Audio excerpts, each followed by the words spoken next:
Thank you, Shakti sir. We are honored by the presence of Dr. K.S. Chauhan, Senior Advocate. All of you are requested to join hands to welcome him.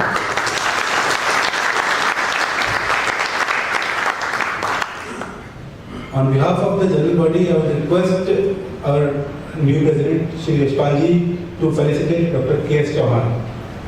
Please.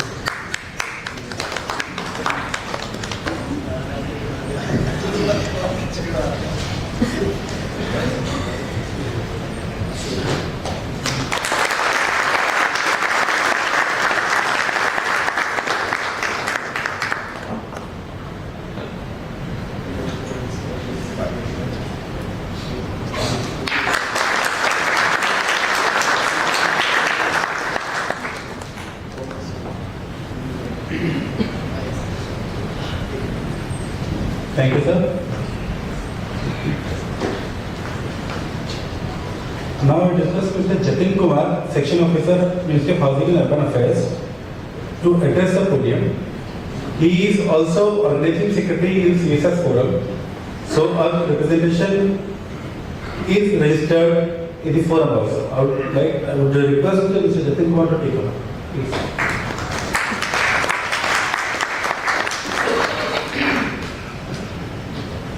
आप सभी को नमस्कार। तो मैं हार्दिक अभिनंदन करना चाहूँगा हमारे गेस्ट ऑफ ऑनर का, हमारे चीफ गेस्ट का, प्रधान जी का और साथ ही साथ सभी एसोसिएशन मेंबर और गेस्ट का। अभी तक हम लोगों ने ये देखा, अभी आज हम लोगों ने काफ़ी बात करी कि हमारा क्या स्ट्रगल रहा पहले, हम लोगों ने हमारी एसोसिएशन ने कैसे स्ट्रगल करके हम लोगों को ये हमारे राइट्स दिलाए, जो रिजर्वेशन से रिलेटेड जो हमारे इश्यूज थे उनको एड्रेस किया और कैसे हम लोग को संगठित किया। ये लगभग हमारे सभी पुराने ईबी के मेंबर्स ने और जो न्यूली इलेक्टेड ईबी मेंबर्स हैं सब ने ये हमको इस बारे में ज्ञान दिया और हमें ये बताया कि कैसे हम लोग आगे भी इसको अब लेके जाएंगे। आज मैं आपके साथ में यहाँ पर कुछ और जनरल चीज़ आपके साथ डिस्कस करना चाहूँगा कि कैसे हम अपनी एसोसिएशन को हमारी एसोसिएशन को आगे लेके जाएं वो भी एज एन इंडिविजुअल, क्योंकि हम एक आदमी से हम एक एसोसिएशन मेंबर से ही एसोसिएशन बनी है और इन्हीं एसोसिएशन से ही आगे लोग आके जो ईबी की पोस्ट पे आते हैं वो आगे आके हमको रिप्रेजेंट करते हैं, हमारी बातों को आगे रखते हैं और हमें न्याय दिलाते हैं।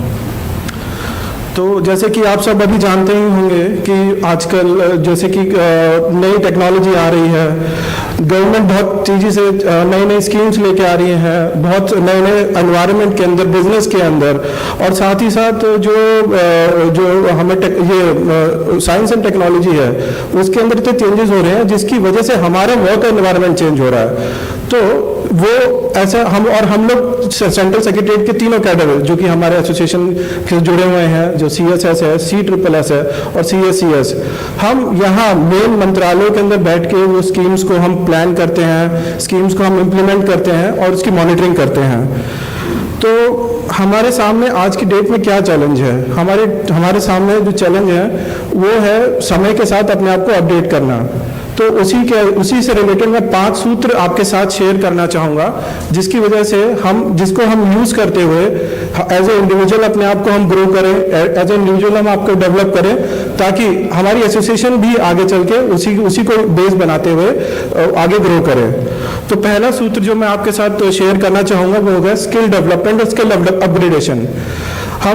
हमारे लोग तो जो है थोड़ा ये होता है, हम लोग सोचते हैं कि थोड़ा रिलैक्स्ड हैं, ठीक है चल हो जाएगा हमारा प्रमोशन, या हमें उतना क्या सोचना है। मैं आपको लगेगा कि मैं थोड़ा नेगेटिव बोल रहा हूँ, पर ऐसा कुछ हमें लगता भी है, पर उसको हम तो उसकी सोच को चेंज करते हुए हमें ये देखना चाहिए कि हम लोग कॉन्स्टेंटली नई चीज़ें सीखें। जैसे आजकल आर्टिफिशियल इंटेलिजेंस है, आजकल बहुत सारा काम आर्टिफिशियल इंटेलिजेंस से हो रहा है और वर्ल्ड के अंदर बहुत ज़्यादा इसको लेके जो है अग्रसर हम जो है नई नई ऐप्स देखते हैं। तो मेरी आपसे यही रिक्वेस्ट होगी कि ये आर्टिफिशियल इंटेलिजेंस को यूज़ करते हुए अपनी स्किल्स बढ़ाएं, आप उसके अंदर ऑफिस के अंदर उसको इम्प्लीमेंट करें, जो आपका बोरिंग क्लरिकल वर्क है या आइडियाज़ को या फिर आपको इंफॉर्मेशन को एक जगह गैदर करना है, आप उसको यूज़ करते हुए अपने जो है वर्क की क्वालिटी वो बढ़ाएं। साथ ही साथ में जैसे जब स्किल डेवलपमेंट की बात हो रही है तो मैं ये आपसे सभी से रिक्वेस्ट करूंगा कि जैसे हमारे प्रीमियर ट्रेनिंग इंस्टीट्यूट्स हैं, जैसे ISTM है, NIFM है या और भी इस तरह की ट्रेनिंग इंस्टीट्यूट्स हैं जो कि अपना टेंटेटिव ट्रेनिंग शेड्यूल शेयर करते हैं अपनी वेबसाइट पे। तो आप सब लोग प्लीज़ वो ट्रेनिंग शेड्यूल्स उन वेबसाइट्स को जाकर देखिए, वो ट्रेनिंग शेड्यूल्स को जो है देखिए कि मैं इससे क्या नया सीख सकता हूँ और उसके अंदर अप्लाई करिए, ताकि अगर हम ट्रेनिंग से कुछ नया सीखेंगे तो ऑब्वियसली हमारा स्किल डेवलपमेंट होगा। और साथ ही साथ में आपको अगर जैसे गवर्नमेंट ने जो है अभी मिशन कर्मयोगी प्लेटफॉर्म लेके आए हैं, आई गॉट प्लेटफॉर्म लेके आए हैं, हम उसके अंदर भी अपने ऑफिस में बैठे हुए, अपने ऑफिस के आराम के AC के आराम के अंदर बैठे हुए भी हम बहुत सारे नए कोर्सेज को हम सीख सकते हैं जिससे कि हमारी स्किल डेवलप हो। दूसरा सूत्र है जो मैं आपके साथ शेयर करना चाहूँगा, वो है नॉलेज शेयरिंग। जब हमने कोई नई स्किल डेवलप करी तो हमें ये देखना चाहिए कि हमारी कम्युनिटी के लोगों में हम वो स्किल शेयर करें। हमने कुछ नया सीखा, अपने बैचमेट्स हो गए, अपने फ्रेंड्स हो गए, अपने ऑफिस कलीग्स हो गए, उनके साथ हम उनको बैठाएं, उनको बताएं कि देखो हमने ये चीज़ इस प्लेटफॉर्म से ऐसे सीखी या हमने ट्रेनिंग से ये चीज़ सीखी। तो और उन लोगों को भी मोटिवेट करें कि आप लोग भी ये चीज़ या तो सेल्फ लर्निंग से सीखिए या फिर ट्रेनिंग के जो भी है ऑनलाइन है या ऑफलाइन जो भी प्लेटफॉर्म्स है उस पर जाके उनको डेवलप करिए। तो इससे क्या होगा कि जो नॉलेज है वो किसी एक व्यक्ति तक सीमित नहीं रहेगी, पूरे ग्रुप के साथ वो जो है वो शेयर होगी और इस तरह से जो है कामयाब बढ़ता जाएगा और हम सब लोग एक अच्छे कॉम्पिटेंट नॉलेजेबल सोसाइटी को डेवलप कर पाएंगे। तीसरा सूत्र है जो कि मैंने देखा है कि पर्सनैलिटी डेवलपमेंट की हमारे लोगों में थोड़ा सा जो है अभी उसका स्तर थोड़ा कम है कंपेयर टू अदर्स। उसके बहुत सारे रीज़न है, क्योंकि हमारे कई सारे लोग बहुत स्ट्रगल करके आए हैं। तो हमारी सबसे पहली हम लोग यही देखते हैं कि हाँ चलो अपनी नॉलेज बढ़ाएं, हम अपना जो है अपने बुक्स हो गई, जैसे मान लीजिए कि फॉर एग्जांपल हम अपने रिजर्वेशन रूल्स हो गए हम देखें, या फिर हमारे जो कोर कॉम्पिटेंस वाली चीज़ें हो गई, जो कंडक्ट रूल्स हो गए हमारे, और जो है ऑफिस मैनुअल हो गए, हम उस पर ध्यान देते हैं। पर अगर हम साथ ही साथ में पर्सनैलिटी डेवलपमेंट के ऊपर काम करेंगे, अगर मान लीजिए कि किसी एक हमारे सर्कल के हमारे किसी ग्रुप के जिनकी पर्सनैलिटी अच्छी है वो लोग अपने ग्रुप को ट्रेन करें, उनकी पर्सनैलिटी डेवलप करें कि हाँ पब्लिक स्पीकिंग में ये करना है, इस तरह से पब्लिक स्पीकिंग करिए, किसी नेता के सामने, किसी सीनियर ऑफिसर के सामने किस तरह से बात रखनी है, वो जो है किस तरह से प्रेजेंट करना है अपने आप को, ताकि जो है एक कॉन्फिडेंस डेवलप हो सके, नॉट सिर्फ इंडिविजुअल में पर एज ए कम्युनिटी में। तो जो है इस तरह से हमें रिकॉग्निशन भी मिलेगा, लोग ये नहीं देखेंगे कि हाँ कि ये तो ऐसा ही है, इनको तो मतलब हम जो है हमारे कंपैरिजन में ये तो कुछ नहीं बोल पाते हैं। अगर हम लोग जो है कॉन्फिडेंट हो गए, अच्छी पर्सनैलिटी वाले हमारी पूरी कम्युनिटी के लोग होंगे, तो ऑब्वियसली हमको रिकॉग्निशन मिलेगा।